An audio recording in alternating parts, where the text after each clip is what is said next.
Un homme a été accidentellement entraîné dans le monde d'un jeu mortel. Tant qu'il accomplissait ses missions, il pourrait retourner à la réalité avec de l'argent et de belles femmes. Pourtant, dans ce monde, il n'était rien de plus qu'un parfait inconnu. Après tout, un simple lapin avait failli le tuer dès son arrivée. Au début, il pensait qu'il ne survivrait même pas 10 minutes. À sa grande surprise, le compagnon qui semblait tout aussi lâche était en réalité incroyablement puissant. Ce compagnon a vaincu le monstre boss avec désinvolture et a terminé la mission. Il a même promis de le porter tant qu'il ferait équipe. L'homme pouvait simplement se reposer pendant que son nouveau partenaire s'occupait de tout. Avant d'entrer dans ce monde, l'homme était vendeur de compléments alimentaires. Cependant, il était trop honnête pour forcer la vente de produits qu'il ne pouvait pas recommander en toute bonne conscience. Son superviseur a fini par le confronter. Un peu de bon sens, les contrats de Waltland. Tu te fiches de tes chiffres de vente? Si c'est le cas, tu ferais aussi bien de démissionner. Mais l'homme savait qu'il ne pourrait pas survivre sans ce travail. Son père avait été blessé dans un accident de voiture et nécessitait des soins continus, tandis que sa mère avait quitté son emploi pour s'occuper de lui. Cela signifiait que l'homme devait prendre la place de son père et subvenir aux besoins de toute la famille. Il l'a supplié désespérément, j'irai voir 1000 clients par jour s'il le faut. S'il vous plaît, ne me renvoyez pas. Son superviseur comprenait sa situation, mais ne savait pas quoi faire d'autre. Alors, il lui a confié la gestion d'une plainte client. L'homme a accepté la tâche sans hésiter. Il est immédiatement sorti en trombe, craignant que son superviseur ne change Davis et ne le renvoie. Après son départ, un collègue a demandé, ce client n'est-il pas dangereux? N'était-il pas sur liste noire pour avoir harcelé les employés d'une autre boutique? Le superviseur a répondu, c'est pour ça que j'ai envoyé Ken. Avec son talent, il pourrait bien nous surprendre. Ken a rapidement suivi l'adresse et est arrivé devant la maison du client. Il s'apprêtait tout juste à expliquer la situation quand le client lui a soudainement enfoncé un couteau de cuisine dans le ventre. Les compléments alimentaires de votre entreprise sont tous une arnaque. Ces pilules n'ont même pas pu guérir ma femme. Comment avez-vous pu en faire la publicité comme s'il s'agissait de remèdes miracles? Ken n'avait aucune idée de ce qui s'était passé. Il a seulement vu une femme sans vie allongée à l'intérieur de la maison. Après avoir été poignardé, il s'est effondré dans une mare de sang. L'instant suivant, une voix mécanique a résonné dans sa tête pour annoncer qu'il était mort. Le système a ensuite commencé à comptabiliser chaque accomplissement de sa vie. Une fois le calcul terminé, il a évalué son rang de vie à 1 étoile et a commencé à lui attribuer son arme exclusive. Ken a reçu une paire de chaussures qui améliorait sa vitesse. Quand il a rouvert les yeux, il s'est retrouvé dans un endroit inconnu. Après avoir regardé autour de lui, il a réalisé qu'il était dans un parc d'attractions. Mais Ken se souvenait très bien d'avoir été poignardé par le client quelques instants plus tôt. Il a précipitamment examiné son ventre pour découvrir que la blessure avait complètement disparu. L'un des deux inconnus à proximité a demandé, « Es-tu mort, toi aussi ?» Ken a hésité. « Peut-être. Je crois bien. » Le groupe a ensuite commencé à discuter pour savoir si c'était l'au-delà. Ken n'arrivait pas à croire que traiter la plainte d'un client lui avait coûté la vie. Quand il repensait à sa mère restée dans la réalité, il savait qu'elle devait être dévastée. Peu après, une autre personne s'est lentement matérialisée devant eux, faisant sursauter Ken. Les deux inconnus se sont immédiatement blottis contre lui. Ils ont d'abord pris ce nouvel arrivant à la silhouette élancée pour une fille, mais quand son visage est apparu, ils ont compris qu'il s'agissait d'un homme. Le nouveau venu affichait la même expression perplexe que Ken à son arrivée et n'avait manifestement aucune idée de l'endroit où il se trouvait. Ken a expliqué que c'était probablement l'au-delà. Sa réponse a visiblement terrifié le nouvel arrivant. Par pure habitude, Ken lui a tendu une carte de visite. Voici ma carte. Je m'appelle Ken. Le nouveau venu l'a accepté poliment. Tu es bien poli. Je suis Tateshi. Ken a également remarqué l'objet que Tateshi tenait à la main. Ce briquet a l'air vraiment cool. Tu as l'air si calme et réservé. Tu fumes? Tateshi était sur le point d'expliquer ce qu'était cet objet quand une notification est apparue au-dessus d'eux pour annoncer que le jeu allait commencer. L'annonce a stupéfié tout le monde. Ce prétendu au-delà ressemblait étrangement à un jeu vidéo. L'objectif était de terminer le jeu du parc d'attractions en moins de 60 minutes. Une réussite leur permettrait de retourner à la réalité. Cependant, la mission avait une limite de temps. Pourrait-il vraiment retourner à la réalité comme l'affirmait la notification? L'interface indiquait également un total de 10 joueurs, confirmant qu'il était piégé dans un jeu de la mort. À ce moment-là, un lapin géant a surgi en brandissant un énorme marteau. L'arme s'est abattue en direction de Tateshi. Ken n'avait qu'une seule idée en tête. Il devait esquiver et emmener Tateshi avec lui. Il a pris appui sur le sol, faisant apparaître son arme exclusive.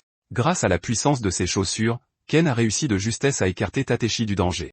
Le marteau a frappé le sol avec un fracas assourdissant, poussant tout le monde à se tourner vers eux. Aucun d'entre eux ne comprenait ce qu'était ce lapin géant ni d'où il venait. Même Ken n'arrivait pas à croire qu'il avait réussi à esquiver l'attaque du monstre. C'était de toute évidence grâce à l'arme exclusive qu'il portait au pied. L'instant d'après, le lapin géant a tourné son attention vers les autres. Ken a enfin compris que les chaussures qu'il portait étaient véritablement son arme exclusive. Cela signifiait qu'il pourrait peut-être vaincre le monstre lui-même.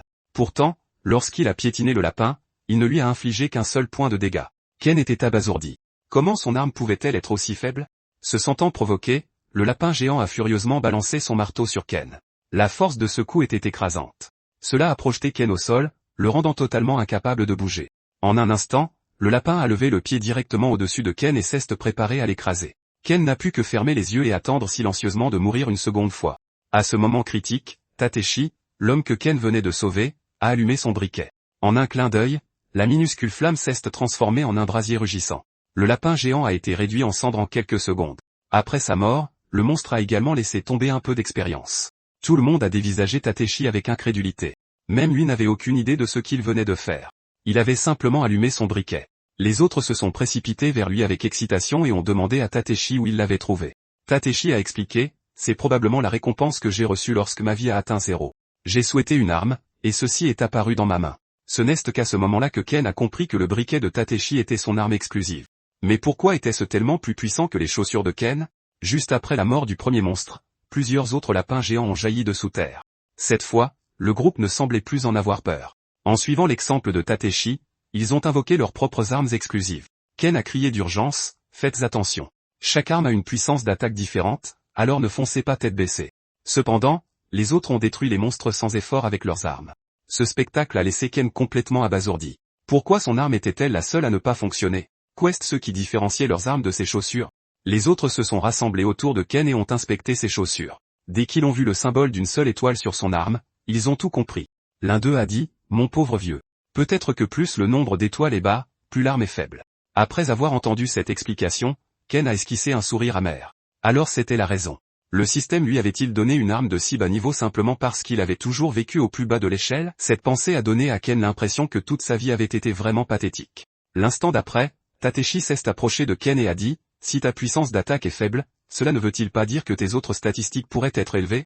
Il devrait y avoir une icône d'engrenage dans le coin de ta vision. Sélectionne-la, et tu pourras vérifier tes statistiques. » Ken a suivi les instructions de Tateshi et a appuyé sur l'icône d'engrenage. Un panneau de statut personnel est immédiatement apparu devant ses yeux. Quand Ken a vu que son attaque n'était que de 1, il n'arrivait pas à croire à quel point c'était faible. Cependant, les chaussures avaient 10 points à la fois en vitesse et en saut. Cela signifiait que ces chaussures étaient une arme de type vitesse. L'un des hommes s'est adressé au groupe. Nous ne connaissons pas encore les statistiques moyennes, alors partageons nos chiffres. Mon arme est 3 étoiles, et voici mes statistiques. Les autres ont alors révélé leurs panneaux de statut l'un après l'autre. L'homme s'est tourné vers Ken et a demandé, « Alors quelles sont les statistiques de ton arme une étoile ?» La question de l'homme a presque fait pleurer Ken. À quoi bon demander? N'importe qui pouvait voir à quel point son arme était faible rien qu'en la regardant. Juste à ce moment-là, un monstre a soudainement attaqué l'homme par derrière. L'homme l'a senti à temps et a évité l'attaque de justesse. En reculant, il a lancé son arme et a réussi à tuer le monstre. Après l'avoir vaincu, le niveau de l'homme est passé de 1 à 2. Le système l'a également récompensé avec 500 000 yens. Au lieu d'être automatiquement stocké dans son inventaire, l'argent a plu du ciel sous forme d'innombrables billets. Quand les autres ont essayé de toucher les billets, un mystérieux courant électrique les en a empêchés. Un message du système est apparu, avertissant que tous les objets et armes appartenaient à celui qui les avait gagnés et ne pouvaient pas être volés. Les billets flottants ont ensuite été attirés dans le stockage système intégré de l'homme. L'homme ne s'était jamais attendu à gagner de l'argent simplement en montant de niveau. Il a expliqué, « Je suis mort après qu'une voiture m'a percuté pendant que je m'enfuyais. Les gens qui me poursuivaient étaient des agents de recouvrement. Donc, même si je retourne à la réalité, cela n'aura aucun sens à moins d'avoir de l'argent. » L'une des femmes a également révélé qu'elle avait désespérément besoin d'argent dans le monde réel. Une fois qu'une personne a partagé son histoire, les autres ont suivi et ont commencé à discuter de leurs propres circonstances. Pour gagner plus d'argent, le groupe a commencé à massacrer des monstres mineurs pour monter de niveau. Ne voulant pas les gêner, Ken s'est porté volontaire pour servir d'appât. Cependant, un accident était inévitable. Au moment où Ken a perdu sa concentration, un monstre au-dessus s'est verrouillé sur lui. Il a plongé rapidement vers Ken, la gueule grande ouverte, prêt à l'avaler. Voyant que Ken était sur le point de mourir, Tateshi s'est immédiatement préparé à le sauver. Cependant, un des hommes l'a arrêté tandis que les autres se plaignaient, « Ton arme est 5 étoiles. Sa puissance de feu de base est déjà plus que suffisante. Ne devrais-tu pas nous laisser l'expérience? Si tu tues tous les monstres, comment sommes-nous censés monter de niveau ?» Tateshi était accablé par la culpabilité, et pourtant il ne pouvait pas utiliser son arme pour aider Ken. Ken n'a pu forcer son corps à s'écarter que par pure détermination, évitant le monstre de justesse. Malgré cela, il avait toujours l'impression d'avoir tiré tout le monde vers le bas. Le groupe a rapidement éliminé tous les monstres de la zone. Ken et Tateshi suivaient tranquillement tout à l'arrière du groupe. Tateshi s'est alors excusé auprès de Ken. « Je suis désolé. Je n'ai pas pu t'aider immédiatement quand tu étais en danger. » Ken ne l'a pas blâmé et ne détestait que sa propre faiblesse. Cependant, Tateshi a immédiatement rejeté l'autocritique de Ken. Il a dit sincèrement, quand tous les autres étaient terrifiés, tu as été la première personne à te lever et à te battre. Pour moi, tu sembles être la personne la plus forte ici. En entendant ces mots, le visage de Ken est instantanément devenu rouge. Il a esquissé un léger sourire à Tateshi. Tu le penses vraiment? Pendant ce temps, les autres ont commencé à se demander quand ils finiraient par accomplir la mission. Leur objectif était de vaincre le roi du parc des attractions, mais il ne restait que 30 minutes. Juste à ce moment-là, un bruit étrange est venu de derrière le groupe. Tout le monde s'est retourné en même temps. Le roi du parc des attractions était assis sur son propre trône. Puisqu'il était le chef de tous les monstres, le vaincre devrait les récompenser par une énorme quantité d'expérience. L'homme et la femme de tout à l'heure ont échangé un regard. Aucun des deux ne voulait céder cette opportunité à l'autre. L'homme a foncé en avant que la femme ne puisse faire un mouvement. Il prévoyait de tuer le boss en premier. Le vaincre le ferait certainement monter de niveau, et la récompense en argent pourrait même dépasser 500 000 yens. Cependant, le boss a levé son sceptre et a rassemblé une masse de foudre. L'instant d'après, une explosion violente a éclaté et a frappé l'homme de plein fouet. Ce qui s'est passé ensuite a laissé Ken et Tateshi sans voix, saisis d'horreur. L'homme a été instantanément réduit à l'état de cadavre carbonisé et est mort sur le coup. Le compteur de participants est passé de 10 à 9. Le boss avait clairement l'intention d'anéantir le groupe entier. Ken savait que quiconque serait frappé par sa foudre mourrait sur le coup. Il a immédiatement crié à tout le monde de fuir. Ken a plaqué Tateshi, la personne la plus proche de lui, mais n'a pas eu le temps de sauver les autres. Quand Ken a levé les yeux pour voir si tout le monde allait bien, il a su qu'il était déjà trop tard. La plupart des membres du groupe avaient été réduits à l'état de cadavre carbonisé. Seule la femme de tout à l'heure était encore en vie. Ken a dit à Tateshi de rester caché, mais Tateshi a demandé, « Où vas-tu ?» Ken a répondu, « Je suis assez rapide. Je vais aider cette femme. » Ken s'est forcé à paraître fort pour que personne ne remarque à quel point il était terrifié. Cependant, il aurait dû comprendre depuis longtemps qu'il n'était rien de plus qu'un raté vivant au fond du gouffre. Malgré cela, il ne pouvait jamais rester les bras croisés quand quelqu'un d'autre était sans défense. Peu importe à quel point il était faible, Ken voulait toujours tendre la main aux autres. Son corps et son esprit avaient passé des années à lutter seul tout en bas de l'échelle. Dans la réalité, son père ne s'était jamais réveillé après son accident de voiture. Même le travail que Ken avait eu tant de mal à trouver n'avait jamais rien donné pour lui. Peut-être que sa vie était tout simplement née avec une rareté incroyablement basse. C'était pourquoi son existence entière semblait si misérable, faible, pitoyable et impuissante. C'était peut-être ce que Ken avait toujours été. Quand Tateshi a vu que les mains de Ken étaient brûlées et noircies, il a dit avec inquiétude, « Il semblerait que le courage seul ne suffise pas. » Pourtant, Ken refusait d'abandonner. « Tant que je respire encore, ce combat n'est pas terminé, » a-t-il dit. « Je n'ai pas encore perdu, gros lapin. Je vais prouver que ma vie n'est pas un vulgaire déchet de basse rareté. » Face à une véritable horde de monstres, Ken n'a montré aucune peur et les a provoqués à plusieurs reprises pour qu'il l'attaque. D'après ses observations précédentes, il avait découvert que la foudre du boss était incroyablement puissante mais ne pouvait se déplacer qu'en ligne droite. Tant que Ken utilisait sa vitesse et bougeait pendant les intervalles entre les attaques, il pouvait l'esquiver. Le boss avait également besoin de plus de 3 secondes pour se recharger après avoir tiré. Si Ken attaquait pendant cette ouverture, ils avaient une chance de gagner. Ken a vérifié son panneau de statut. Son seul problème majeur était son attaque extrêmement faible. Il a tourné son attention vers Tateshi et la femme, dont les armes possédaient une puissance d'attaque bien supérieure. Si Ken voulait survivre, il allait devoir emprunter leur force. Tout en évitant les attaques des monstres, Ken les a interpellés tous les deux. « Je vous amènerai sain et sauf devant le boss. Battez-vous avec moi. Si ça continue, nous serons tous anéantis. » La femme a immédiatement refusé. « Tu n'es qu'un tocard de basse rareté incapable de blesser un ennemi. On ne va pas risquer nos vies pour ton plan. Même mon propre rang de vie n'est que de 2 étoiles. » Au moment où j'ai vu cette rareté, j'ai réalisé à quel point j'avais toujours été malchanceuse. Et maintenant tu t'attends à ce que je confie ma vie à un homme encore plus malchanceux que moi. Absolument pas. Je refuse de subir le moindre malheur supplémentaire. Juste à ce moment-là, Tateshi s'est avancé, son arme à la main. Il a dit fermement, en tant que joueur 5 étoiles, je vais compenser ta malchance, Ken. Tateshi savait qu'il ne pouvait pas affronter un tel monstre seul, alors il a placé sa confiance et sa vie entre les mains de Ken. Ken a immédiatement pris Tateshi sur son dos. Il a dit à Tateshi qu'il chargerait juste après la prochaine attaque du boss. Quand la foudre a frappé, Ken a utilisé le schéma qu'il avait observé pour l'esquiver et a couru vers le boss. Le chemin devant eux était rempli de dangers. Utilisant sa vitesse supérieure, Ken a bondi à travers la horde et s'est servi des monstres sous lui comme de simples tremplins. S'ils ne pouvaient pas éliminer chaque ennemi, ils allaient transformer ce désavantage en avantage. Les deux sont bientôt arrivés juste devant le boss. À cet instant précis, Tateshi a allumé son briquet. L'énorme boss a été instantanément englouti par les flammes avant d'exploser violemment. Une fois le feu dissipé, le boss était vaincu, les récompensant de 100 points d'expérience. La mission a également été déclarée accomplie, et ils ont reçu leur récompense de victoire. Le système a annoncé qu'il retournerait temporairement à la réalité dans 3 minutes. Même alors, Ken avait du mal à croire qu'il avait vraiment vaincu le boss à eux deux. L'instant d'après, ses mains brûlées sont redevenues complètement normales. Ken s'est réjoui intérieurement. Si réussir la mission restaurait les blessures et l'endurance, alors sûrement, tous les autres guériraient aussi. Cependant, quand il a regardé en bas, les joueurs morts gisaient toujours exactement là où ils étaient tombés. Cette vue a rempli Ken de culpabilité et de déception. La femme survivante en bas a alors appelé Ken par son nom. Elle lui a rappelé, ta récompense de victoire inclut un tirage gacha. Essaie et vois si tu obtiens quelque chose de bien.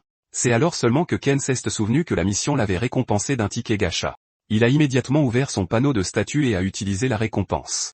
À la grande déception de Ken, l'objet qu'il a reçu était identique à son arme actuelle. Il était abasourdi. Sa chance était-elle vraiment devenue aussi terrible? Cependant, Ken a vite découvert que les deux paires de chaussures identiques pouvaient être combinées, doublant presque toutes ses statistiques. La femme a couru vers lui avec excitation. Grâce à ce dépassement de limite, tes statistiques montent en flèche. Elle a aussi fièrement révélé que sa récompense de victoire lui avait donné 1 million de yens. La femme a alors enroulé son bras autour de celui de Ken. C'est peut-être le destin. Une fois qu'on sera de retour dans la réalité, ça te dirait de sortir avec moi? Son attitude avait complètement changé. À ses yeux, Ken n'était plus un fardeau, mais un allié puissant auquel s'accrocher. Avant que Ken ne puisse la rejeter, Tateshi a déchaîné ses flammes et a brûlé la femme à mort. Cette vision a tellement terrifié Ken qu'il s'est effondré au sol. Tateshi a pointé son arme contre le visage de Ken. Nous n'avons que 3 minutes, alors arrête de perdre du temps en bavardage futile. Il a ensuite tapoté plusieurs fois sur le panneau de statut de Ken. Après quoi, Tateshi s'est présenté à nouveau. Mon nom complet est Tateshi Yume. L'apparence que tu as vue tout à l'heure n'était qu'un avatar que j'ai personnalisé pour ce monde. Tu as probablement réalisé que je ne suis pas un débutant. Je suis venu délibérément dans cette zone de bas niveau pour trouver de nouveaux joueurs avec du potentiel. Grâce à ma chance 5 étoiles. Je t'ai enfin trouvé, Ken. Maintenant que tu as entendu tout ça, as-tu des questions? Cependant, la première question de Ken fut, pourquoi as-tu tué cette femme? Tateshi a répondu calmement, tout ce qui est arrivé est le résultat de ses propres choix. Tu l'as bien vu par toi-même.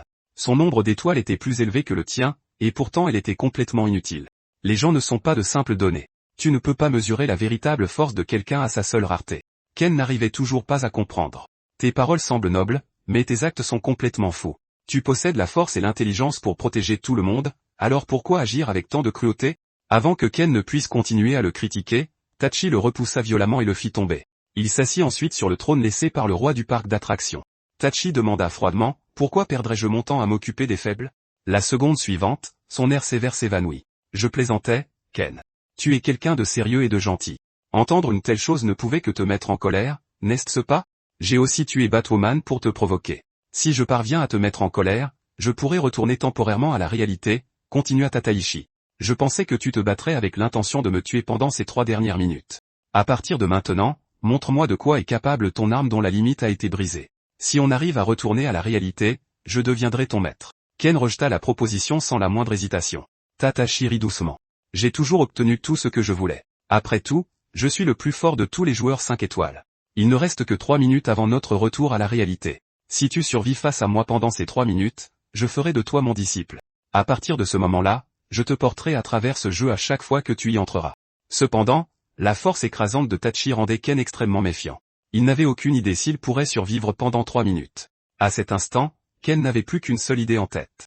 Il devait fuir. Avant qu'il ne puisse réagir, une flamme en forme de serpent jaillit vers son visage. Ken prit appui sur le sol avec son arme et glissa rapidement pour s'éloigner. En un instant, il créa une distance de sécurité entre Tatashi et lui. Ken réalisa que les flammes de Tatashi semblaient plus lentes que les éclairs du roi du parc d'attractions. Son propre corps lui semblait aussi presque en apesanteur. Il se souvenait vaguement que ses statistiques avaient augmenté lorsqu'il avait reçu sa deuxième arme exclusive. Était-ce ce que le système appelait un dépassement de limite?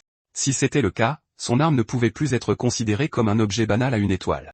Cependant, Tachi apparut instantanément derrière lui. Tu es bien plus agile maintenant que tu ne l'as jamais été de ton vivant, n'est-ce pas? L'instant d'après, Tachi transforma ses flammes en un petit serpent et lui fit embrasser la joue de Ken. Tu es devenu remarquablement rapide, Ken. Tachi éclata de rire. Honnêtement, j'espérais que tu esquiverais ce baiser, cria Ken avec colère. Nous sommes tous les deux des hommes. Arrête de me harceler sexuellement comme ça. Tachi répondit, tu n'es qu'un joueur d'une étoile.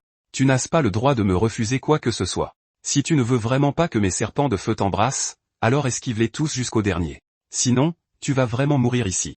En entendant cela, Ken ne put s'empêcher de jurer. Il n'y avait eu qu'un ou deux serpents de feu auparavant, mais maintenant ils se multipliaient et devenaient plus rapides. À ce rythme, ils allaient bientôt réduire Ken en cendres. Il ne pouvait qu'utiliser sa vitesse supérieure pour maintenir une distance de sécurité. Ken bondit soudainement très haut dans les airs. Ce n'est qu'alors qu'il découvrit que plusieurs énormes serpents de feu l'encerclaient déjà. Ken sut immédiatement qu'il était dans le pétrin. Pendant qu'il les esquivait, les serpents l'avaient discrètement rattrapé. Un sentiment écrasant d'impuissance et de désespoir l'envahit. Il avait l'impression que Taichi contrôlait absolument tout ce qu'il faisait. Ken finit par réaliser que Tataichi s'était joué de lui depuis le début. Était-ce ainsi que les joueurs 5 étoiles traitaient les autres? Tataichi étira le coin de ses lèvres. Sois sage et laisse-moi devenir ton maître. Ken leva immédiatement les pieds et repoussa d'un coup de pied les flammes qui l'entouraient. Il jura furieusement. T'es vraiment un bel enfoiré. Tu n'es qu'une ordure qui prend un malin plaisir à martyriser les débutants. Le sourire de Tachi ne fit que s'élargir. Bien tenté, NT. Ken resta sans voix. C'est quoi cette expression bizarre? Parle normalement.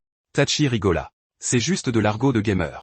Tachi ajouta nonchalamment, ton arme peut aussi te servir de bouclier. Ken s'emporta aussitôt, pourquoi tu ne me l'as pas dit plus tôt? Regarde tous les problèmes que tu m'as causés. Ken prit appui au sol et fonça sur Tachi, mais ce dernier l'esquiva sans le moindre effort. Tachi déclara, même si je ne peux pas devenir ton maître, j'aimerais quand même te prendre comme disciple si tu survis d'une manière ou d'une autre à ces 3 minutes.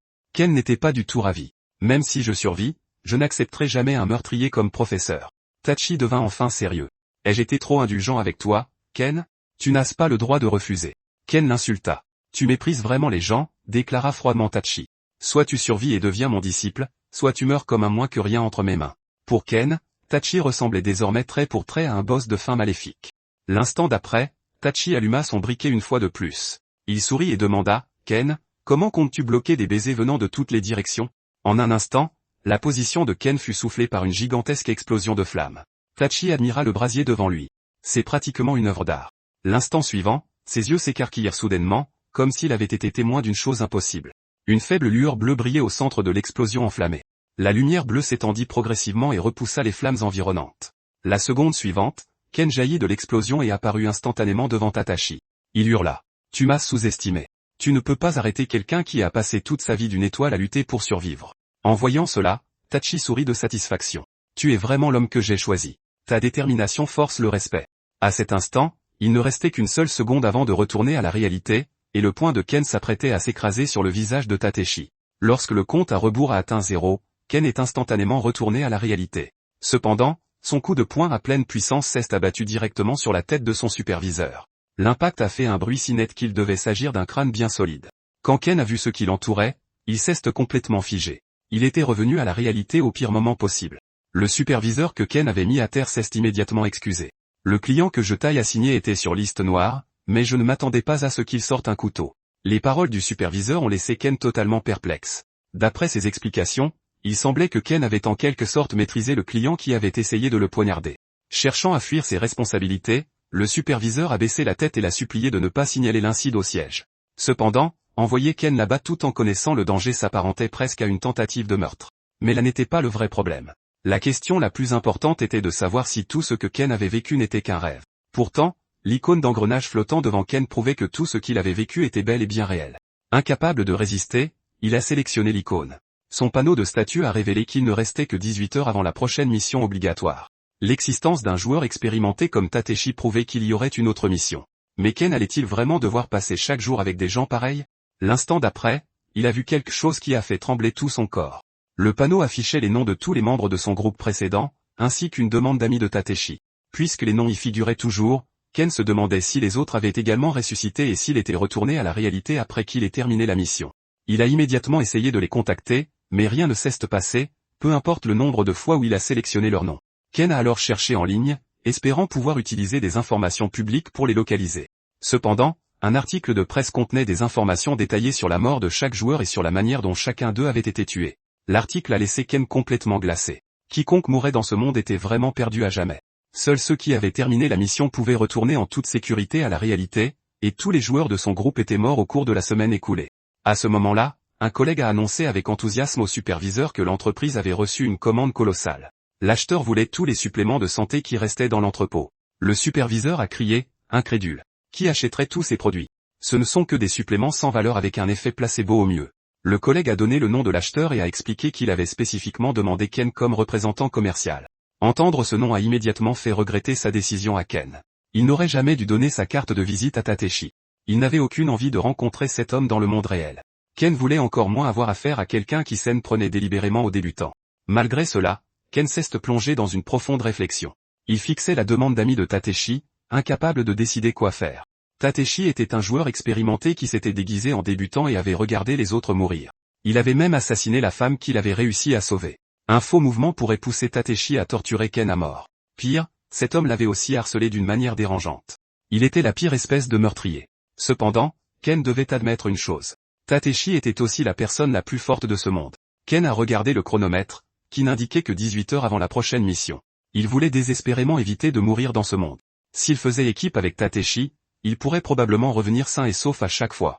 Cependant, accepter ce partenariat signifierait donner à Tateshi exactement ce qu'il voulait. À ce moment-là, le superviseur l'a supplié en larmes, « Ken, va t'occuper de la commande de Tateshi immédiatement. Il a tout acheté dans notre entrepôt. Tu deviendras notre meilleur vendeur et tu recevras une prime énorme. » Pendant ce temps, Tateshi fixait lui aussi son panneau de statut. Il attendait que Ken accepte sa demande d'amis. Cependant, Ken savait qu'il ne pouvait pas franchir sa ligne morale, alors il a fini par rejeter la demande. Après avoir tout terminé au travail, Ken est rentré chez lui. Dès qu'il a ouvert la porte, une lumière chaleureuse a illuminé sa silhouette sombre. Sa petite sœur l'a accueilli avec un sourire radieux. Ken a forcé un léger sourire sur son visage tendu. Il a regardé sa sœur et a dit, « Tes cheveux ont tellement poussé. » Elle a répondu, « Plus ils seront longs, plus on pourra les vendre cher. » Pas vrai? Ken lui a dit fermement, « Je t'ai déjà dit que maman et moi allions nous occuper de l'argent. Tu es encore trop jeune pour t'inquiéter de ces choses-là. » Bien que Ken se montrait ferme maintenant, il avait suivi les ordres de son superviseur et appelé Tateshi seulement quelques heures plus tôt. Après avoir répondu à l'appel, Tateshi avait exigé que Ken livre personnellement chaque produit chez lui. Ken a rejeté la commande sans la moindre hésitation. « S'il vous plaît, arrêtez d'acheter les produits de notre entreprise. » Avant que Tateshi ne puisse répondre, Ken a immédiatement raccroché. Son superviseur a crié, incrédule. « Tu es fou?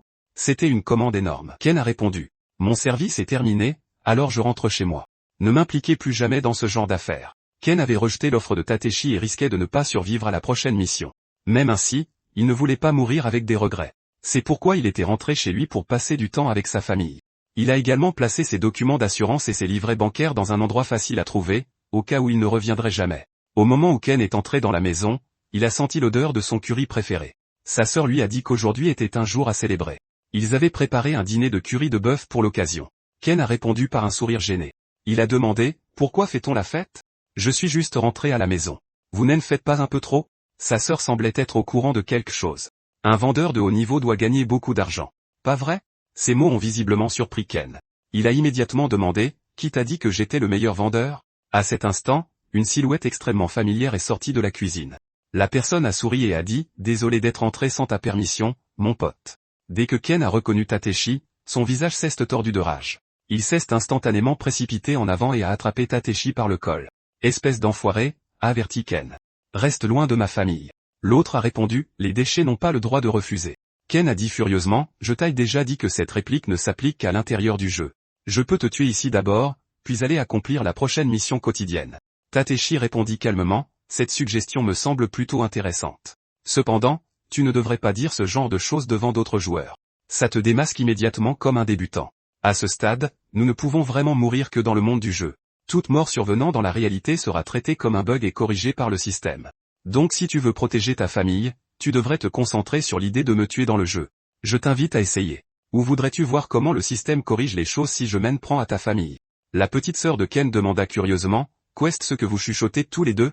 Pourquoi agissez-vous de manière si mystérieuse ?» Ken se tourna et jeta un coup d'œil à sa petite sœur. L'instant d'après, lui et Tateshi affichèrent tous deux des sourires amicaux. « Nous ne faisons que discuter de travail. C'est un secret. » Tout le monde termina bientôt le dîner. Pendant ce temps, le journal télévisé rapportait qu'un dangereux fugitif était toujours en fuite. La mère de Ken leur dit que le tueur en série vivait quelque part dans leur quartier. Tateshi eut immédiatement l'air inquiet. « Ça a l'air terrifiant. Voudriez-vous emménager chez moi ?» Sa mère répondit, « Nous irons bien, mais merci de vous inquiéter pour nous. Laissez-moi la vaisselle et aller profiter des bains publics. » Tateshi se tourna immédiatement vers Ken. « Voudrais-tu qu'on prenne notre bain ensemble ?» L'expression sur son visage irrita Ken. Quel genre de demande déraisonnable était cela? Tateshi répondit, « L'honnêteté absolue est la stratégie de négociation ultime. Tu veux prendre un bain avec moi aussi, n'est-ce pas, Ken ?» Ken voyait bien que Tateshi savourait chaque seconde de cet instant. Être un joueur 5 étoiles ne signifiait pas qu'il pouvait faire tout ce qu'il voulait. Ken répondit avec sarcasme, « Si tu es vraiment si désemparé, je suppose que je n'ai pas le choix. Et si on se lavait le dos mutuellement ?» Tateshi accepta immédiatement. Ken en resta sans voix. C'était juste de la politesse. « Pourquoi as-tu vraiment accepté ?» La mère de Ken les regarda partir et se demanda, Comment mon doux fils est-il soudain devenu si agressif? Peu après, Ken et Tateshi arrivèrent au bain public. Une fois à l'intérieur, Ken demanda d'emblée, « Qu'est-ce ce que tu me veux exactement ?» Tateshi se gratta la tête. « Mon vœu s'est déjà exaucé. Je voulais seulement savoir quel genre de vie mène un véritable survivant d'une étoile. » Ken répondit, « Comme tu peux le voir, même une personne d'une étoile peut avoir une sœur adorable et une mère bienveillante. Quiconque décide de nos évaluations doit avoir des goûts épouvantables. » Cependant, Tateshi dit, « Non. Tu es véritablement un personnage d'une étoile. Même si j'étais chargé de te juger, je prendrais la même décision. Tu te souviens de la femme 2 étoiles que j'ai brûlée vive? Elle avait des parents affreux et un petit ami terrible. Elle ne voulait plus continuer à souffrir dans la vie, et peu importe la vérité, elle croyait fermement que tout le monde était responsable de son malheur. C'est pourquoi elle était prête à tout pour survivre. Mais tu es incapable de faire ce genre de choix. Quand ton père criblé de dettes a été hospitalisé, tu as été contraint d'entrer sur le marché du travail juste après le lycée. Même si tes parents ne pouvaient pas subvenir aux besoins financiers de la famille, tu n'arrivais toujours pas à te résoudre à les qualifier de mauvais parents. Même si tu es un piètre menteur, tu continues de vendre ces compléments alimentaires douteux. Même maintenant, tu ne parviens pas à te résoudre à me noyer dans ce bain pour en finir. Ton amour pour ta famille t'oblige à vivre selon le défi d'être une bonne personne que tu t'es toi-même imposé. Tu as l'air heureux en apparence, mais personne ne compatit avec toi. Voilà ce que signifie vraiment une évaluation d'une étoile. Alors as-tu toujours l'intention d'accomplir chaque mission quotidienne et le mode défi? Je pense qu'il ferait mieux de devenir le disciple d'un tueur en série. En entendant cela, Ken repoussa violemment la main de Tateshi. Le père de Ken avait été percuté par un chauffard ivre et sans permis. Si son père ne s'était pas mis en danger, Ken et sa petite sœur auraient été touchés à sa place. Au moment où Ken a vu son père s'effondrer, son esprit est devenu complètement vide, et ses pupilles ont tremblé sous le choc. Il n'a repris ses esprits que lorsque le passager est sorti de la voiture. Sans dire un mot, Ken s'est précipité et a jeté l'homme à terre d'un coup de pied. Il a écrasé son pied à plusieurs reprises sur le visage de l'homme comme s'il écrasait un chien mort. Ken a ensuite tourné son regard meurtrier vers le conducteur. Sans hésitation, il a lancé un autre coup de pied sauté. La force de son coup a même fissuré la vitre de la voiture. Cependant, la colère de Ken ne s'est pas apaisée, et il a continué à piétiner la tête du conducteur. La rage l'avait complètement consumé. Tout ce qu'il pouvait faire, c'était lever son pied et l'abattre encore et encore. Ce n'est que lorsque sa sœur a crié pour leur père que Ken a finalement retrouvé ses esprits. En voyant les larmes couler sur le visage de sa sœur, Ken a arrêté l'assaut et a immédiatement transporté son père à l'hôpital. C'est ainsi que sa vie en était arrivée là.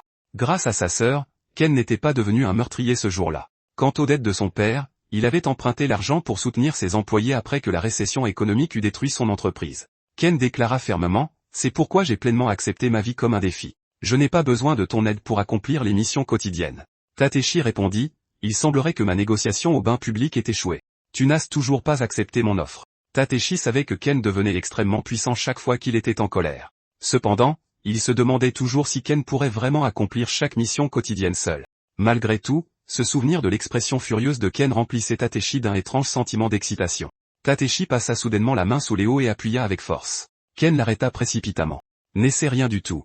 Ce n'est pas mon bain privé, alors tu ne peux pas te comporter comme ça ici. » Après avoir terminé leur bain, tous deux retournèrent à la maison, et Ken se prépara à dire au revoir à sa mère. Sa mère hésitait à le laisser partir, mais Ken travaillait le lendemain matin et devait rentrer chez lui. Avant de partir, Tateshi fit ses adieux à la petite sœur de Ken.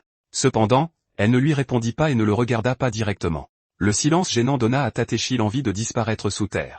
Il se pencha vers Ken et chuchota, « Ai-je fait quelque chose pour que ta sœur me déteste ?» Ken répondit, « C'est peut-être parce que chaque parcelle de ton être dégage l'aura d'un pervers. » Du point de vue de sa sœur, Tateshi avait attiré son attention. Au moment où il s'était penché pour chuchoter à l'oreille de Ken, elle avait été particulièrement attirée par le regard profond de Tateshi. Il paraissait aussi sombre et sans fond qu'un abîme. Ses joues ont légèrement rougi alors qu'elle murmurait, « Sale petit morveux. » Après avoir dit au revoir à sa mère, Ken est rentré chez lui. Le lendemain est vite arrivé. Une femme âgée du quartier a demandé, « J'ai entendu dire qu'on a essayé de te blesser alors que tu rendais visite à un client. Est-ce vrai ?» Ken lui a adressé un sourire gêné. « C'est vrai, mais j'ai réussi à maîtriser mon agresseur. » Il ne restait qu'une minute avant la prochaine mission quotidienne, et Ken allait de nouveau être téléporté. La mission qui approchait a rappelé à Ken ce que Tateshi avait dit lorsqu'ils s'étaient séparés la veille. « Malheureusement, je ne pense pas qu'on nous assignera à la même mission quotidienne demain. L'écart entre nos niveaux est trop grand, désormais. » Ken l'avait dévisagé, confus. « Mais n'étais-tu pas avec moi pendant mon tutoriel pour débutants ?» Tateshi a expliqué, « J'ai utilisé un objet incroyablement rare et absurdement cher. En utiliser un autre juste pour te revoir ne vaudrait pas la peine. Tes prochains coéquipiers seront tous des survivants du tutoriel, qu'ils s'en soient sortis en combattant ou en s'enfuyant. C'est pourquoi les missions quotidiennes sont généralement faciles, tant qu'il n'y a pas de fous furieux dans le lot. La voix de la femme âgée a soudainement ramené Ken à la réalité. Je suis soulagé que ce criminel ne t'ait pas blessé. La vie sera toujours faite de haut et de bas, mais tu as toujours été un jeune homme honnête. Alors, continue d'avancer avec confiance. Ken a souri, les joues légèrement empourprées. À ce moment précis, l'heure de sa mission est arrivée. L'environnement s'est rapidement transformé autour de lui. Tateshi est vite apparu derrière Ken. J'aime cet état d'esprit qui te fait garder le sourire, peu importe ce qui arrive. Ken a fait volte-face et a décoché un coup de poing à Tateshi, mais sans parvenir à le toucher. Ken a serré les dents. Je savais que tu ferais ton apparition. Tateshi a répondu, l'objet hors de prix dont je t'ai parlé hier n'a pas plus de valeur pour moi qu'un vulgaire bonbon. Ça veut dire que je peux participer à tes missions quotidiennes quand ça me chante. Cependant, cette fois sera différente. Je ne lèverai pas le petit doigt tant que le compte de chacun d'entre vous n'aura pas été réglé. Tu devras te charger de terminer toute la mission, Ken. Je ne serai là que comme ton soutien le plus fiable. L'instant d'après, un inconnu s'est lancé avec un couteau et a entaillé la joue de Ken.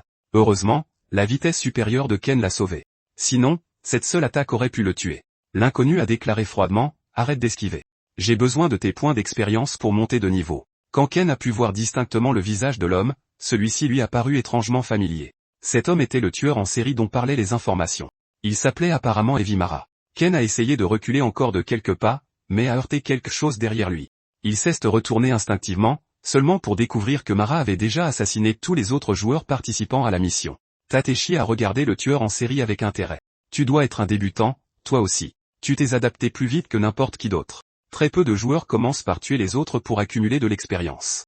J'aimerais bien te prendre comme disciple, toi aussi. Qu'est-ce ce que tu en dis? Cependant, Mara a eu des sueurs froides en dévisageant Tateshi. Son instinct l'avertissait que cet homme était extrêmement dangereux. Tateshi a continué à faire ses louanges. Les criminels s'en prennent naturellement aux plus faibles. Ça rend les choses plutôt pratiques. Mon autre disciple est quelqu'un de bien, ce qui le rend maladroit face à certaines situations. J'ai besoin de quelqu'un comme toi pour devenir son rival et l'aider à grandir. Au moment où Tateshi a fini de parler, une musique rythmée a résonné dans toute la zone. Leur mission était de vaincre le roi du disco en moins de 60 minutes. Réussir leur permettrait de retourner à la réalité. Le roi du disco et ses sbires exécutaient en ce moment même leur chorégraphie sur une scène. Tateshi a tapé dans ses mains. Vous devriez tous les deux vous dépêcher de terminer la mission quotidienne d'aujourd'hui. Quand Mara a vu que leur adversaire était le roi du disco, il a compris que la mission risquait d'être difficile. Avant que l'un ou l'autre ne puisse agir, les monstres ont chargé droit sur eux. Mara a trouvé qu'être coincé dans une mission avec un fou furieux était un bien mauvais plan. Cependant, les monstres mineurs pouvaient rapidement augmenter son expérience, ce qui en valait le risque. L'instant suivant, Ken a décoché un coup de pied sauté directement dans le dos de Mara. L'attaque surprise a pris Mara complètement au dépourvu. La force du coup de pied de Ken a traversé le corps de Mara et a tué le monstre mineur devant lui. Ken a également gagné un point d'expérience. Ken a lancé un regard féroce à Mara. Tu as tué les autres membres de notre groupe, n'est-ce pas? Mara a fini par réaliser que l'homme blond et Ken étaient tous les deux extrêmement dangereux. L'expérience n'avait plus d'importance. Protéger sa propre vie était désormais la priorité. Mara s'est empressée de mentir. Je ne les ai pas tués. Ce sont les monstres, ici, qui ont fait le coup. Ken n'a pas cru un mot et a envoyé Mara voler d'un coup de pied. Il a ensuite trouvé son équilibre sur un pied, a tournoyé plusieurs fois et a lancé une autre attaque. Un seul coup de pied a anéanti les trois monstres qui s'approchaient. L'expérience que Ken avait accumulée suffisait également à le faire passer du niveau 1 au niveau 2. Ken s'est exclamé furieusement, tu prétends que les monstres ont tué ces gens, mais j'ai déjà examiné leur corps. Chaque blessure a été causée par un couteau. Tu es la seule personne ici à en porter un. Tu t'attends sérieusement à ce que quelqu'un croie à ce mensonge? Je suis complètement différent maintenant, et ces monstres ne sont rien pour moi. Tateshi le lui a rappelé. Tu t'en es probablement déjà rendu compte. Les ennemis que tu as vaincus si facilement sont du même niveau que le lapin qui t'a complètement écrasé pendant le tutoriel. Avant longtemps, Ken a éliminé chaque monstre mineur de la zone. Le roi du disco est enfin entré dans la bataille. Alors que le boss s'apprêtait à écraser Ken sous son énorme pied, Ken est resté complètement calme. Il a pris une posture d'attaque et a accumulé de la puissance dans ses deux jambes. En un éclair, Ken a jailli en avant et a transpercé le corps du boss de part en part. Le vaincre l'a récompensé de 100 points d'expérience. Son niveau est également passé de 3 à 4. La récompense de réussite était la même qu'avant, lui donnant un autre ticket de gacha. Comme prévu, Ken a tiré une autre paire de chaussures identiques. Cependant, sa capacité de dépassement de limite a permis à l'arme en double d'augmenter à nouveau toutes ses statistiques. Ken était désormais devenu assez fort pour gérer seul les missions quotidiennes ordinaires. Tateshi a observé sa performance avec un sourire satisfait. Les joueurs à une étoile ont moins de 1% de taux de survie lors du tutoriel pour débutants. Si tu peux surmonter la pure méchanceté de cette épreuve, ton potentiel de croissance deviendra sans limite. Après que Ken ait terminé la mission, le système a annoncé qu'il retournerait à la réalité dans 3 minutes. Cette fois, il n'était pas pressé de partir et s'est lentement approché de Mara. Ken a donné un coup de pied au visage de Mara et l'a fermement plaqué sous son pied. Mara a immédiatement supplié, « J'ai une famille à nourrir. C'est pour ça que je n'avais pas d'autre choix. » Son excuse n'a fait que rendre Ken plus en colère. Quelle coïncidence. Moi aussi j'ai une famille à nourrir, tout comme chaque personne que tu viens d'assassiner. Tateshi s'est approché et a passé un bras autour des épaules de Ken. N'as-tu pas toujours insisté pour suivre la voie d'une bonne personne? Ta petite sœur va pleurer si son grand frère devient un meurtrier. Mara a réagi comme s'il avait trouvé une bouée de sauvetage. Maître, s'il vous plaît, sauvez votre plus fidèle disciple. Dites à mon frère aîné de retirer son pied. Tateshi lui a fait un sourire espiègle. Je n'ai pas besoin d'un disciple qui est sur le point d'être tué par un autre disciple. À partir de cet instant, notre relation de maître à disciple est terminée. Le regret a couvert le visage de Mara. Il n'était entré que pour accomplir une mission, et pourtant il avait rencontré une machine à tuer sans pitié. Tateshi a doucement demandé à Ken, « Quelle excuse vas-tu utiliser pour le tuer cette fois-ci ?» Ken a répondu, « Je lui ai envoyé une demande d'amis. » Mara a eu l'air complètement confus après avoir entendu ça. Même Tateshi a trouvé que la raison semblait tout à fait ridicule. Cependant, Ken avait vraiment envoyé une demande d'amis à Mara. Il a expliqué, « Une fois que nous serons amis, nous pourrons partager nos positions et former une équipe. Mais après notre retour à la réalité, si tu refuses de te rendre ou refuses de faire équipe et d'accomplir des missions avec moi, je te tuerai. Si tu rejettes ma demande d'amis tout de suite, je te tuerai ici. » Au moment où Mara a réalisé que Ken lui avait donné un moyen de survivre, il a commencé à supplier. « Je serai ton ami. Je serai l'ami le plus loyal que tu aies jamais eu. » Avant que Mara ne puisse finir, Tateshi a déchaîné ses flammes et l'a brûlé vif. Tateshi a dit calmement, « Tu comptais jouer les gardiens pour pouvoir maintenir ton sens de la justice non violent et rendre ta sœur fière, n'est-ce pas? C'était un bon plan. Cependant, puisque je suis là, j'ai décidé de régler le problème pour toi. » Ken est resté silencieux un moment avant d'appeler doucement le nom de Tateshi. Il a ensuite dit sincèrement, « Merci. » Tateshi ne s'attendait clairement pas à ce que Ken exprime sa gratitude. Ken a expliqué, « J'étais déjà prêt à assumer l'entière responsabilité de le garder en vie, mais tu m'as soulagé de ce fardeau. Malgré tout, je n'approuve toujours pas la traque des débutants. » Tateshi l'a dévisagé avec incrédulité. « C'est quoi cette expression? Tu prétends t'opposer à la traque des débutants, et pourtant tu m'as remercié après que je l'ai tué. Tu ne peux pas avoir le beurre et l'argent du beurre. De plus, tu es beaucoup plus fort quand tu es en colère, alors s'il te plaît, arrête de me remercier. Plus important encore, dépêche-toi d'accepter ma demande d'amis. Il est temps pour toi de visiter la ville des joueurs. » Cependant, Ken n'avait aucune idée de ce qu'était la ville des joueurs. Tateshi a souri légèrement. « Tu n'es encore qu'un débutant.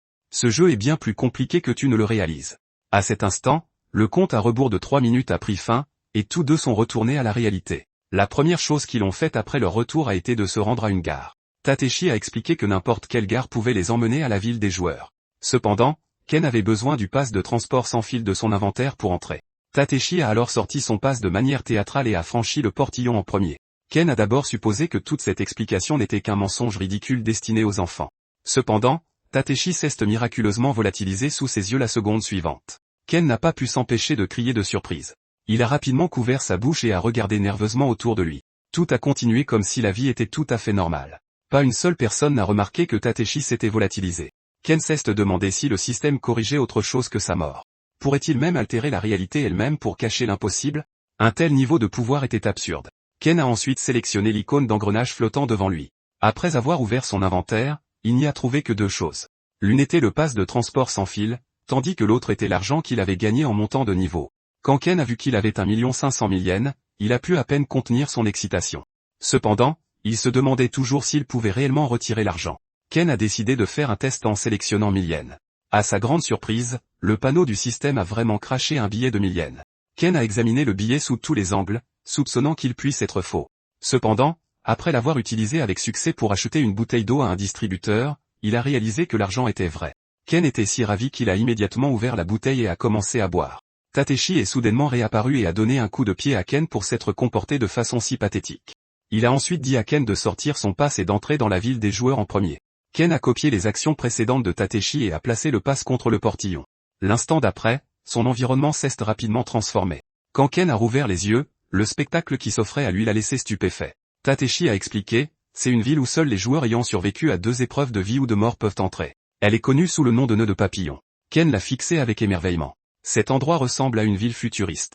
Si une technologie suffisamment avancée est indiscernable de la magie, alors l'inverse devrait également être vrai. Il s'est ensuite avancé dans la rue devant Tateshi.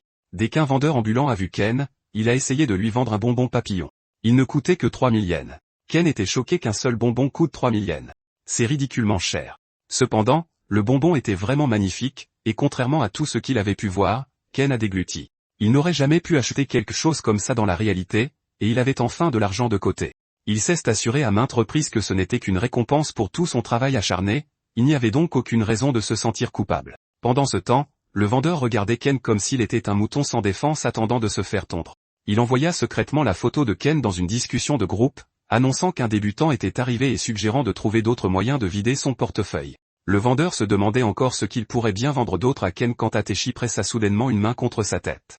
Tateshi demanda froidement, « Pourquoi essaies-tu de l'arnaquer ?» Même en comptant la main-d'œuvre nécessaire pour créer cet effet papillon qui se multiplie à l'infini, chaque bonbon ne coûte que 10 yens, et tu lui en as fait payer 3000. Le vendeur connaissait clairement Tateshi et tenta de s'expliquer, mais Tateshi lui coupa immédiatement la parole. Tateshi continua, « C'est très bien. Honnêtement, je te suis presque reconnaissant. Mon disciple a passé toute sa vie terrifié par la pauvreté. Dès l'instant où il a vu plus d'1 million de yens dans son portefeuille, il a complètement perdu le contrôle de ses dépenses. C'est pour ça que j'ai besoin de vendeurs comme toi pour lui donner une leçon. » Ken et Tateshi entrèrent ensuite dans un bar de Butterfly Note. Ken trouva les boissons incroyablement inhabituelles. Même les cocktails étaient mélangés par des papillons. Le barman expliqua, « Nous sommes un bar bon marché proposant des boissons à volonté pour 2000 yens, alors profitez-en autant que vous voulez. » Ken demanda, surpris, « C'est vrai ?» Tateshi sourit légèrement. Le barman dit la vérité, « Alors buvons autant que nous le voulons. De toute façon, ces boissons peuvent à peine être qualifiées d'alcool. » Il leva son verre pour se faire pardonner de tout ce qui s'était passé entre eux et à leur nouvelle amitié.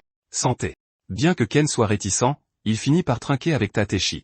Ken demanda alors, en y repensant, « Les gens ont-ils vraiment le droit de gérer des commerces dans le monde des esprits? Ça ne peut pas être légal. » Tateshi répondit, « Si ça t'inquiète, comment comptes-tu payer les impôts sur tes récompenses de montée de niveau ?» Ken eut l'air légèrement embarrassé car Tateshi n'avait pas tort. Il demanda ensuite, « Si les gens peuvent tenir des commerces ici, il doit aussi y avoir des emplois et des missions disponibles. C'est ça ?»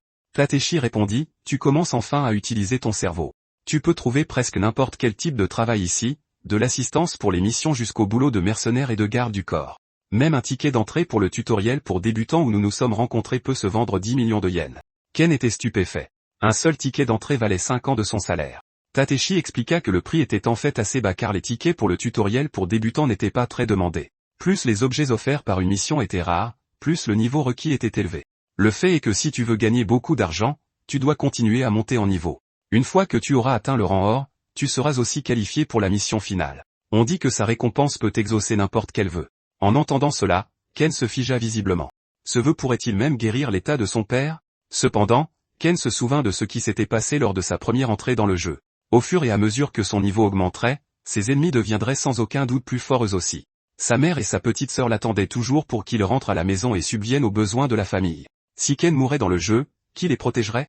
En plus, il avait déjà gagné plus qu'assez d'argent. Était-il vraiment nécessaire de risquer sa vie pour continuer à monter en niveau? Ken dit, « Je vais y réfléchir. » Tateshi l'interrompit immédiatement. « Ce n'est pas quelque chose que tu as le loisir de considérer. Tu n'as pas le choix. Même si cela doit te coûter la vie, tu dois atteindre le rang or. » Ken détestait la façon autoritaire dont Tateshi s'adressait à lui. Il se plaignit, « Pourrais-tu apprendre à communiquer sans menacer les gens de violence? Est-ce qu'un joueur 5 étoiles comme toi accorde vraiment si peu de valeur à la vie ?» Tateshi ignora la question et se tourna vers le barman. « Apportez-nous une tournée de shooters. » Le barman se figea visiblement en entendant ma commande. Ces shooters en particulier étaient extrêmement chers. Ils n'étaient pas non plus inclus dans la formule à volonté de 2000 yens et devaient être payés séparément. En d'autres termes, Tateshi faisait signe au barman de facturer un montant exorbitant à Ken. Tateshi supposait que Ken était devenu si en colère qu'il avait complètement abandonné sa maturité et son calme habituel. Cependant, Ken prit simplement l'un des shooters et leva son verre. Il dit à Tateshi, « Si c'est toi qui paies, je me joins à toi avec plaisir. J'espère juste que ça ne te dérange pas de payer une addition ridiculement chère. » La réponse de Ken stupéfia à la fois Tateshi et le barman. Cela ne faisait pas du tout partie de leur plan. Ken l'avertit froidement, « N'essaie pas de me piéger avec une autre arnaque pendant notre fête de réconciliation. » Tateshi sourit de satisfaction. « On dirait que tu n'es pas si stupide après tout. Tu as effectivement remarqué le piège que j'avais préparé pour toi. Je pensais que tu baisserais ta garde après avoir gagné un peu plus d'1 million de yens, alors j'avais prévu que ces gens vident ton portefeuille. À la place, tu as fait semblant de tomber dans le panneau juste pour m'obliger à te payer des verres. Tu mérites vraiment d'être mon disciple. » Ken sourit légèrement. « J'ai tout appris de mon ordure de maître. » Le barman, cependant, ne trouvait pas ça drôle. Quel était le problème de ces deux-là?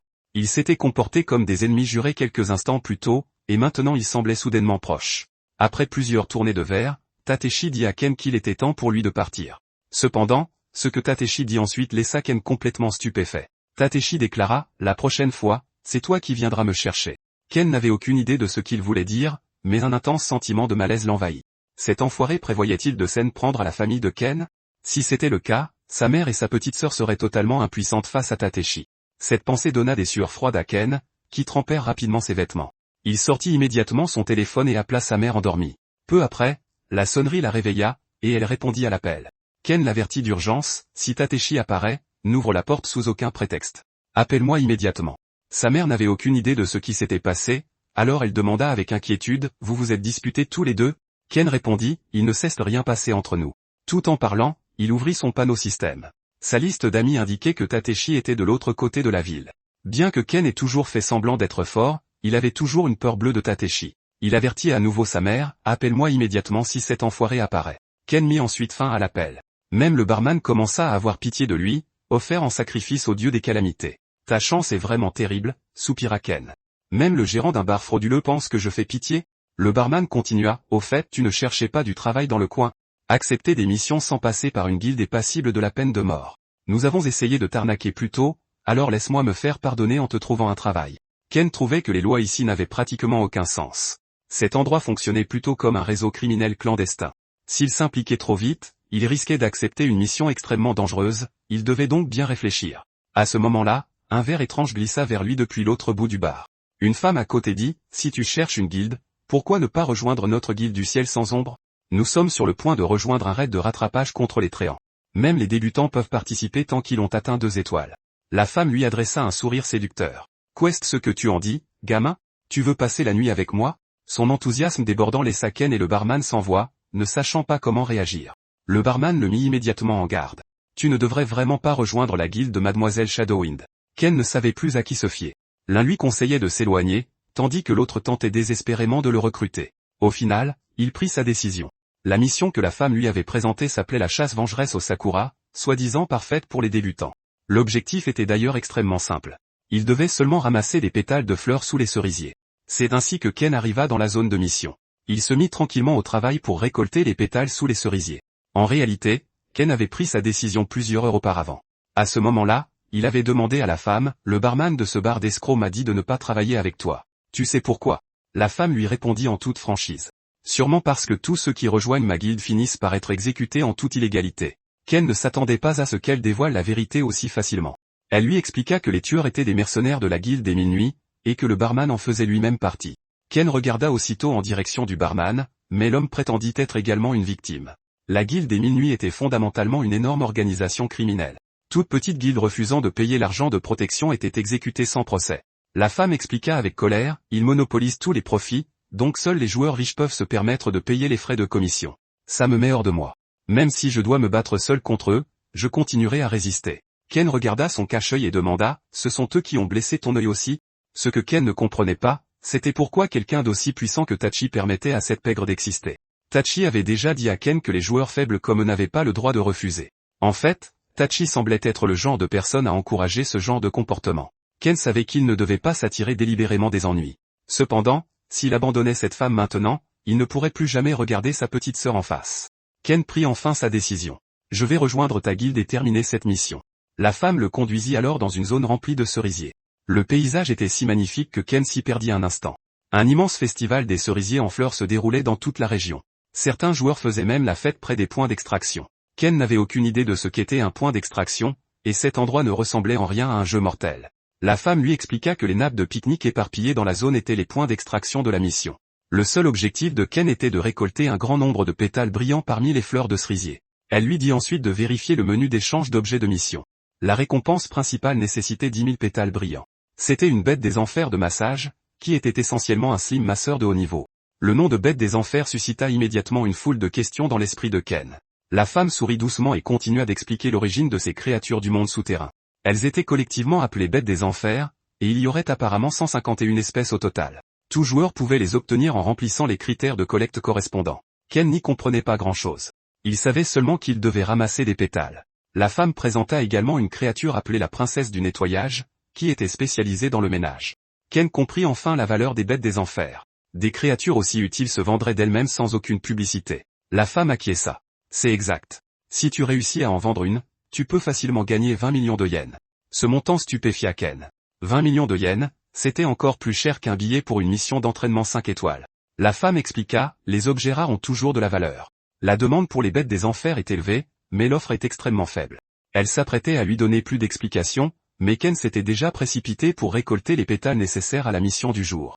Sa formation en porte-à-porte, dans la réalité, s'avérait enfin utile. Cependant, Ken se demandait toujours pourquoi l'offre était si basse si n'importe qui pouvait les obtenir. Il découvrit rapidement le problème. Le pétale qu'il avait ramassé était complètement ordinaire et ne brillait pas du tout. Ken récolta 2 pétales de suite, mais aucun d'eux ne comptait comme objet de mission. Presque tous les pétales de la zone pourraient-ils être ordinaires? Si tel était le cas, récolter 10 000 pétales brillants en un mois reviendrait à trouver 10 000 trèfles à 4 feuilles. Ce n'est qu'à cet instant que la femme lui révéla qu'il devait récolter au moins 330 pétales brillants chaque jour. Le planning de cet événement était clairement conçu pour des joueurs sans emploi. Les bêtes des enfers étaient rares tout simplement parce que l'événement était d'un ennui insoutenable. La plupart des joueurs finissaient par abandonner et se contentaient d'échanger leurs pétales contre des dangos. Ken commença à regretter sa décision. Pas étonnant qu'une bête des enfers se vende 20 millions de yens. Malgré cela, il voulait continuer à essayer, car il avait toujours considéré que sa chance était nulle. Même quand sa petite sœur avait voulu un trèfle à 4 feuilles, Ken ne s'en était jamais remis à la chance. Il s'était toujours appuyé sur ses propres efforts. Cela signifiait que la méthode la plus efficace était une fouille méthodique de toute la zone. Après avoir cherché sans relâche, Ken trouva enfin son premier pétale brillant. Il activa ensuite son arme exclusive et utilisa sa vitesse pour ratisser entièrement la zone. Peu de temps après, il en trouva 2 de plus. Ken trouvait qu'il avait l'air incroyablement classe. Tant qu'il continuerait d'essayer, il était certain de pouvoir terminer la mission. Il se retourna et demanda, « Mademoiselle Shadowwind, combien de pétales avez-vous récolté ?» Cependant, Shadowwind était toujours en train de dessiner quelque chose dans son carnet. Elle répondit à Ken que le travail l'occupait entièrement et qu'elle ne pouvait pas bouger. « Ne t'inquiète pas pour moi. Continue à ramasser les pétales de cerisier. Je te les rachèterai à un prix supérieur à celui du marché. » C'est alors que 3 hommes apparurent devant eux. « Ne serait-ce pas la mangaka, Mademoiselle Shadowwind? Puisqu'on te croise ici, signe-nous quelques autographes. On compte les revendre à l'extérieur. Si tu ne veux rien signer, pourquoi tu ne rejoins pas la guilde des minuits pour nous payer une taxe de protection à la place ?» Quand Ken a vu les emblèmes de la guilde des minuits autour de leur cou, il a tout de suite compris qu'il cherchait les ennuis. Les 3 hommes ont remarqué Ken aux côtés de Shadowwind et se sont moqués de lui. « C'est qui ce mec? Tu t'es loué un petit copain. » Ken est resté sans voix. Ils étaient venus harceler Shadowwind, alors pourquoi devait-il aussi se faire insulter? Bien que ces 3 hommes appartiennent à la guilde des 1000 nuits, ils avaient l'air incroyablement stupides et presque pathétiquement faibles. Cependant, Ken a vite chassé cette pensée imprudente. Il s'est rappelé de ne pas baisser sa garde. Ils cachaient peut-être simplement leur véritable force. Ken les a mis en garde. Être des enfants ne vous donne pas le droit d'être aussi impoli. Les 3 ont immédiatement crié, « Espèce d'idiot. On a tous dans les 25 ans. » Cela n'a fait qu'énerver Ken davantage. Ils étaient plus âgés que lui, alors pourquoi agissaient-ils comme des enfants immatures? Les 3 hommes ont alors invoqué leurs armes exclusives. L'un d'eux l'a provoqué, ce n'est qu'un jeu. Si tu as un problème avec nous, règle ça au combat et voyons si tu peux nous remettre à notre place. Ken s'est préparé au combat et a prévenu Shadowwind de reculer car la zone allait devenir extrêmement dangereuse. Cependant, Shadowwind l'a complètement ignoré et a continué à travailler sur son dessin. Ken s'est senti totalement invisible, comme s'il n'avait aucune présence. Juste à ce moment, le jardin de cerisier en fleurs si paisible a soudainement changé. Un monstre massif a surgi du centre de la zone. Pire encore, il n'était pas seul. Des joueurs ordinaires à 2 étoiles n'auraient aucune chance face à des monstres aussi puissants. Pendant ce temps, les 3 membres de la guilde des minuits semaient toujours le trouble, et 2 des hommes ont attaqué Ken en premier. Ken est resté d'un calme olympien alors qu'un fléau d'armes volait vers lui. Il a simplement donné un coup de pied vers le haut et a repoussé l'arme. L'homme blond a ensuite chargé Ken avec des poings américains. Cependant, leurs attaques semblaient lentes et faciles à esquiver. Ken a décidé de bloquer la frappe de l'homme blond avec sa jambe. Avant de pouvoir contre-attaquer, l'autre homme a utilisé son arme pour bloquer la jambe de Ken. L'homme a souri de manière triomphale. « Je t'ai enfin eu. » L'homme blond a levé son arme de poing et s'est lentement approché de Ken. Cependant, Ken a violemment frappé le sol avec son autre pied, brisant instantanément la surface sous lui. Grâce à sa vitesse supérieure, il a rapidement créé de la distance entre lui et les 2 agresseurs. En même temps, Ken a traîné avec lui l'homme dont l'arme était toujours enroulée autour de sa jambe. La puissance de l'élan a propulsé cet homme directement sur l'attaquant blond. 2 cris ont retenti lorsque leurs têtes se sont violemment heurtées. La femme s'apprêtait à vérifier l'état de ses compagnons blessés quand Ken est apparu silencieusement devant elle et a dégagé son arme d'un coup de pied. Quel pouvoir possède ce bocal? Pourquoi êtes-vous si faible? Ken leur a ensuite fait la morale à tous les 3. Votre travail d'équipe est en fait assez impressionnant, et vous n'êtes pas si faible. Cependant, je suis le disciple de Tateshi, alors il y a toujours un fossé entre nous. La femme a récupéré son arme et a versé le liquide du bocal dans la bouche de l'homme blond. À peine 2 secondes et demie plus tard, l'homme blond a lentement ouvert les yeux. Ken a finalement compris que l'arme de la femme possédait des pouvoirs de guérison. Au moment où l'homme blond a repris connaissance, il s'est brusquement assis. Il a demandé, incrédule. Je suis toujours en vie. Si on a perdu, pourquoi tu ne nous as pas tués? Ken a répondu, je suis différent de Tateshi. Tant que vous vous excusez auprès de Mademoiselle Shadowwind et que vous arrêtez de l'ennuyer, je ne vous en tiendrai pas rigueur. Bien qu'elle ne puisse probablement pas m'entendre pour le moment, l'homme blond était clairement stupéfait par la miséricorde de Ken. Il a expliqué honteusement, on doit effrayer quiconque essaie d'approcher Mademoiselle Shadowwind. Sinon, c'est nous qui nous ferons tabasser. Ken a répliqué, j'ai entendu dire que la guilde des minuit n'était qu'une bande de voyous, mais cela ne vous donne pas le droit de harceler les gens. Vous avez même pris un des yeux de Mademoiselle Shadowwind. Cela va bien au-delà du simple harcèlement. Les trois avaient l'air complètement confus. De quoi parles-tu? On n'a rien à voir avec son œil. Leur réponse a laissé Ken tout aussi confus. Si vous ne l'avez pas fait, alors comment a-t-elle perdu son autre œil? Juste à ce moment-là, la forêt entière de cerisiers en fleurs a commencé à trembler violemment. Une alerte de mission d'urgence s'est aussi mise à clignoter au-dessus de leur tête. Les trois membres de la guilde des minuit savaient clairement quelque chose à ce sujet. Dès qu'ils ont vu l'alerte, ils ont commencé à paniquer. Avant que Ken ne puisse les interroger, ils ont couru désespérément vers les points d'extraction. Ken s'est retourné et l'a prévenu. Mademoiselle Shadowwind, il y a un problème. Nous devons partir immédiatement. Pourtant, elle est restée absorbée par son travail et ne l'a pas entendu. Pendant ce temps, l'un des trois membres de la guilde des minuit s'était déjà échappé par un point d'extraction. L'homme blond a également réalisé que le monstre de la mission d'urgence était arrivé. Il a immédiatement poussé la femme dans le point d'extraction avec son coude, la forçant à s'échapper en premier. La femme s'apprêtait à dire quelque chose quand le point d'extraction l'a téléporté au loin, laissant l'homme blond derrière. L'instant d'après, un énorme monstre arbre a jailli du sol et a projeté l'homme blond dans les airs. Le monstre a détruit le point d'extraction à proximité, le forçant à chercher une autre issue. Cependant, l'homme blond n'avait aucune chance d'échapper à l'énorme gueule abyssale du monstre. En un seul instant, la créature a violemment refermé sa mâchoire. Lorsqu'elle a rouvert la bouche, elle avait l'air confuse car sa proie s'était volatilisée. Ken avait utilisé sa vitesse incroyable pour secourir l'homme blond au tout dernier moment. Après avoir appris qu'un autre point d'extraction était à proximité, Ken a immédiatement dit à l'homme blond, prenez Mademoiselle Shadowwind et partez en premier. L'homme blond a demandé, et toi? Ken a répondu, je dois rester ici et retenir les ennemis, sinon personne n'aura le temps de fuir. Il a ensuite bondi dans les airs et a chargé directement vers le monstre. Ken a décoché un puissant coup de pied et a instantanément tranché l'un des tentacules du monstre. Ses attaques pouvaient facilement couper ses branches les plus fines, mais la créature en elle-même était un monstre à 2 étoiles. C'était à un tout autre niveau que ses précédents adversaires. Le coup de pied à pleine puissance de Ken a à peine endommagé son corps principal et n'a fait que l'enrager davantage. Le monstre a immédiatement contrôlé ses tentacules restants et a essayé de le transpercer de toutes parts. Lorsque le nombre de tentacules a soudainement augmenté, Ken s'est rapidement replié vers une position relativement sûre. Il savait qu'il ne pouvait pas vaincre 2 monstres à 2 étoiles en même temps. S'enfuir était désormais le choix le plus judicieux. Pendant ce temps, le blond portait Mademoiselle Shadowwind vers un autre point d'extraction. Ken les rattrapa rapidement, mais il avait aussi amené les 2 monstres avec lui. Le blond s'est plaint, tu plaisantes j'espère, frérot. On essaie de s'enfuir, et toi tu ramènes les 2 monstres avec toi. Ken lui dit de se taire. J'ai fait tout ce que j'ai pu, mais mes attaques ne leur font presque rien. À quelle distance se trouve l'autre point d'extraction? Le blond répondit, il est encore très loin d'ici. Ken demanda avec urgence, n'y en a-t-il pas un plus près? L'instant suivant, un tentacule s'enroula autour du blond. Ken fut capturé lui aussi. Même en poussant sa vitesse à l'extrême, il ne parvenait pas à s'échapper. Les 2 hommes étaient sur le point d'être dévorés, pourtant Mademoiselle Shadowwind restait complètement absorbée par son dessin. Les images des premiers instants de Ken dans le jeu défilèrent dans son esprit, comme si sa vie repassait devant ses yeux. C'était véritablement un jeu de la mort. Allait-il vraiment mourir ici aujourd'hui? À cet instant critique, Mademoiselle Shadowwind acheva enfin son dessin. D'un geste de la main, elle invoqua un énorme dragon directement depuis sa planche à dessin. Le dragon cracha immédiatement une mer de flammes. Les 2 monstres furent réduits en cendres avant même de pouvoir hurler. Ken et le blond furent enfin libérés des tentacules du monstre. Mademoiselle Shadowwind s'excusa d'abord auprès de Ken, car terminer son manuscrit lui avait pris plus de temps que prévu. Elle avait oublié de préciser qu'accomplir des missions ici pouvait attirer des monstres. Comme elle était totalement concentrée sur son dessin, elle n'avait même pas remarqué l'arrivée des membres de la guilde des minuit. Ken demanda alors, Mademoiselle Shadowwind, vous êtes de toute évidence incroyablement puissante. Pourquoi portez-vous un cache-œil? Shadowwind répondit nonchalamment, je ne vous l'ai pas dit? Les cache-œils, c'est stylé. Sa réponse laissa Ken complètement sans voix. Je peux démissionner de ce job à temps partiel maintenant? Je n'ai vraiment plus envie de vous suivre. Peu de temps après, tout le monde retourna en sécurité à Butterfly Knot. Ken et le blond étaient maintenant soignés grâce à la boisson de récupération de la jeune femme. Shadowwind dit aux 3 membres de la guilde des minuit, on vous ordonne toujours d'attaquer des gens, pourtant vous finissez à chaque fois par vous faire battre. Ça doit être épuisant. Pourquoi ne rejoindriez-vous pas ma guilde, tous les 3? La jeune femme semblait avoir ses propres inquiétudes.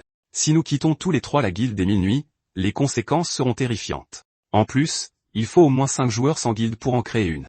Pour l'instant, vous n'êtes qu'une seule personne, ce qui ne suffit même pas pour une équipe complète. Comment pourriez-vous créer une guilde? En entendant cela, Ken recracha sa boisson de récupération. Il hurla sur Shadowwind. Ne m'avez-vous pas invité à rejoindre votre guilde au bar?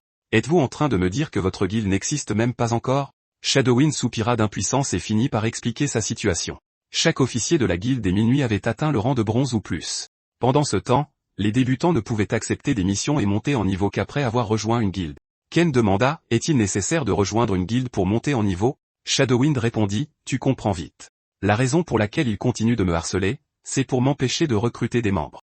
Cependant, les 3 joueurs pressèrent Shadowwind de renoncer à créer une guilde. La jeune femme expliqua, je sais que cela vous dégoûte, mais nous tu n'arrêteras pas le harcèlement. Les membres de Baran comme nous n'ont pas le droit de refuser les ordres. Tateshi avait dit ces mêmes mots à Ken plus d'une fois. À chaque fois que Ken les entendait, il devenait furieux. Pourquoi les gens tout en bas de l'échelle étaient-ils privés de contrôle sur leur propre vie? Ken n'avait jamais eu l'intention de devenir un pro-héros. Mais voir les puissants persécuter les autres faisait toujours bouillir son sang. Ken demanda à la jeune femme, si je vous protège, rejoindrez-vous notre guilde? Sa question laissa les 3 joueurs sous le choc, le fixant du regard. Même Shadowwind en perdit son sang-froid. Y a-t-il quelque chose entre toi et cette femme? Ken parut confus face à leur réaction. Ai-je dit quelque chose d'étrange? Le lendemain arriva vite, et Ken se rendit à l'endroit où il avait convenu de retrouver les 3 joueurs. La nuit précédente, il les avait finalement convaincus de quitter la guilde des 1000 nuits. Démissionner les mettait tous les 3 en danger, mais Ken avait promis de les protéger.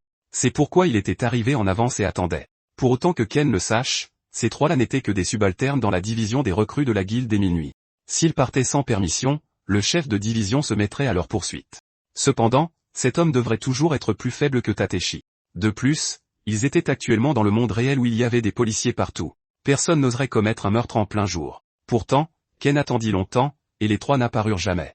Heureusement, il s'était temporairement ajouté en ami, ce qui lui permettait de vérifier leur position. Lorsque Ken ouvrit la carte des localisations, il découvrit soudainement qu'ils étaient tous les 3 tout près. Cependant, il regarda autour de lui et ne les vit nulle part. En suivant le marqueur sur la carte, Ken regarda vers le bas et découvrit qu'ils avaient tous été assassinés et jetés dans la rivière. L'esprit de Ken se vida complètement. Que venait-il de se passer, et comment avait-il pu ne rien remarquer? À cet instant, un policier arriva en courant vers lui. Ken s'apprêtait à signaler que plusieurs personnes avaient été assassinées dans la rivière. L'instant d'après, le policier leva son arme de poing et visa directement la tête de Ken. L'officier demanda furieusement, « C'est toi, le petit enfoiré qui a convaincu mes 3 esclaves de quitter la guilde ?» Il pressa immédiatement la détente et logea une balle dans la tête de Ken. Les passants à proximité furent témoins de tout. Lorsqu'ils virent un policier assassiner un civil innocent, la panique se propagea dans la foule. Même le collègue de l'officier hurla d'incrédulité. « Qu'est-ce que tu fais ?» L'homme répondit avec désinvolture, « Ça n'a aucune importance. De toute façon, nous ne pouvons pas vraiment mourir dans le monde réel. » Il se tira ensuite une balle et s'effondra à côté de Ken. Après être mort dans la réalité, Ken fut ramené dans le monde du jeu. Au moment même de son arrivée, une balle vola directement vers lui. Ken s'écarta de justesse et esquiva le tir au dernier moment. Le policier s'approcha lentement de lui. « Tu mérites vraiment d'être le disciple de Monsieur Tateshi. Je n'arrive pas à croire que tu aies esquivé un spawn kill. Laisse-moi te confier un petit secret, le débutant. Quand 2 personnes meurent dans la réalité presque au même moment, elles sont pratiquement assurées d'entrer dans la même zone de mission. Notre méthode d'exécution est simple. Nous tuons d'abord la cible dans la réalité, puis nous la suivons dans le jeu pour l'achever définitivement. » Le policier était Jinkiri, le chef de la division des recrues de la guilde des 1000 nuits. Jinkiri déclara froidement, « Excuse-toi et rejoins ma guilde tout de suite, et je t'épargnerai peut-être. Cependant, tu as déjà causé un sacré bordel. Cela signifie que tes frais d'adhésion s'élèveront à 50 millions de yens. Si tu refuses de t'excuser, alors tu peux crever. » Ken n'avait pas l'habitude d'écouter des discours futiles, alors il a immédiatement décoché un coup de pied à Jinkiri. Cependant, Jinkiri a bloqué l'attaque avec une aisance déconcertante. Ken a rapidement reculé pour mettre une distance de sécurité entre eux. Il s'attendait à ce que son coup fasse mouche, mais Jinkiri l'a arrêté d'un seul bras.